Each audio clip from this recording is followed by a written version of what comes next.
Quick disclaimer, I proved myself right in point number one, and that is to always start with zero. You'll see that the beginning kind of looks better than the end, and now I know it because I've edited this video and I'm putting this in. So yeah, let's jump into the video.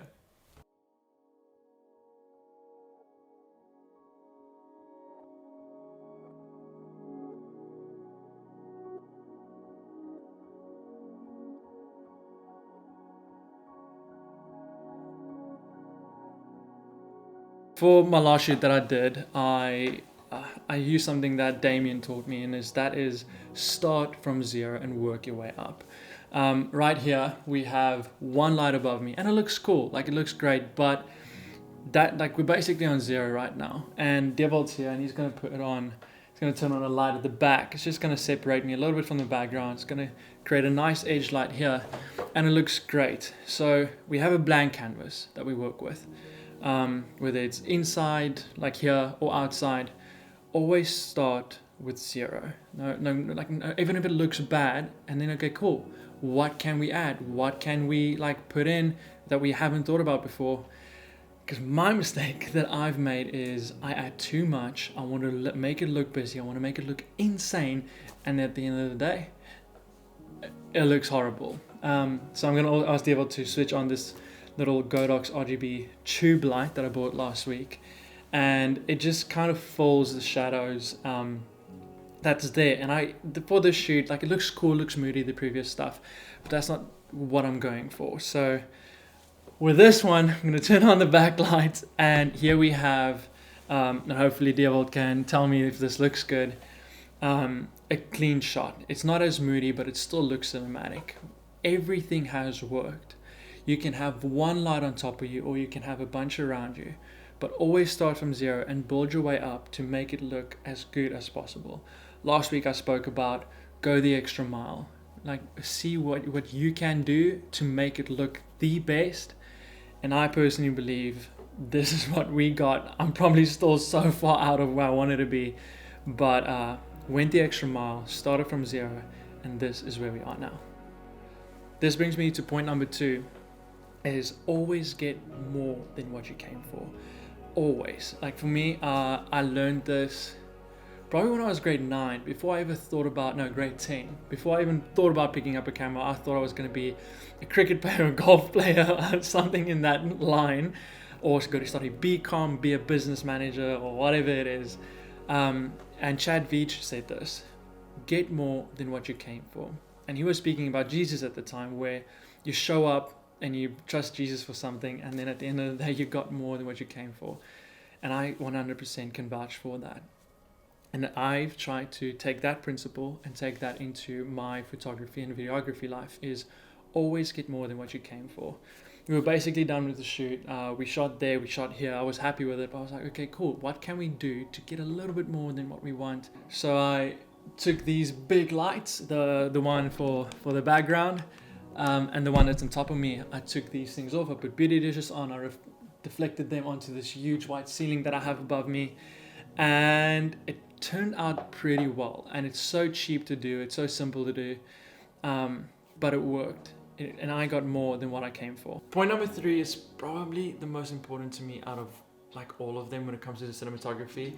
Yes, creating as a whole is also part of cinematography, but you'll hear what I'm saying now. So point number 3 is get as close in camera than what you want in post. I've learned this the hard way, where a client goes, oh, we'll just Photoshop that out. And I go, yeah, I can Photoshop that out. It's just not the same when it comes to that. Maybe if you are really good at it, I think I'm okay, but I'm getting sidetracked. This, for example, the highlights coming in were a bit harsh for me from the side, because there's a different setup than all the other points. So I just used this polyboard and I slid it into the couch so I don't have a stand.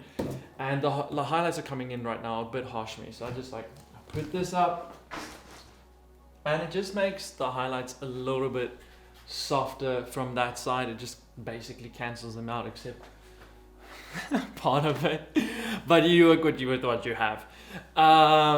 So get as close in camera than what you want in post, whether it's colors, lighting. Don't say, oh, we'll push the shadows up. If it comes to that, yes, but always go the extra mile to get as close as you want in camera than what you want the final product to look like.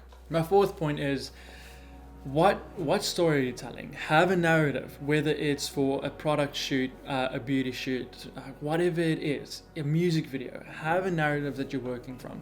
Because if you're just going to show up and make the lighting look insane, it's going to look cool. But you want to let everything tell the story that you are telling, whether it comes with the lighting, set, model, even makeup. Like whatever it is, let everything follow that narrative. I've made the mistake so many times. I'm like, okay, cool. Let's have this insane lighting setup. I did it a couple of weeks ago.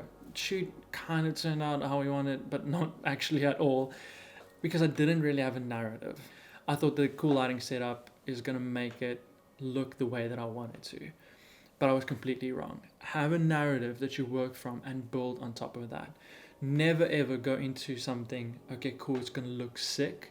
Tell a story, tell your story, tell the brand story that you're doing, and work from there. Point number 5, and probably the most important part that I can make out of all of these, is whether you create in the business world, in the creative world, photo, video, graphic design, whatever you are invested into, work out of who you are and add your signature to it.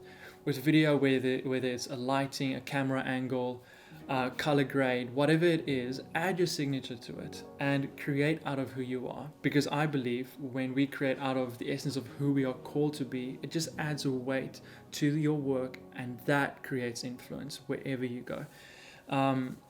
I know there are a lot of artists who create beautiful pieces of art and are insanely good at what they do. And we can go and it's like, oh, but they're lost and they're broken, blah, blah, blah, blah.